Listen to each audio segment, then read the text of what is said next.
দেশে থাইকা পারো নইলে বিদেশ গিয়া পারো, কোনো না কোনোভাবে পয়সা রোজগার করো।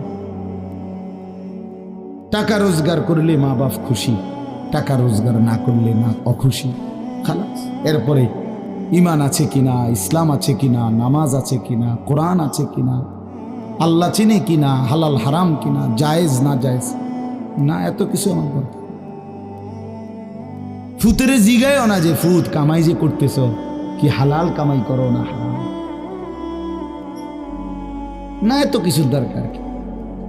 টাকা দিতেছে, খাইতেছে, ঘুমাইতেছে, বিল্ডিং করতে আসে, জমি কিনতে আসে, আপেল মালটা খাইতেছে।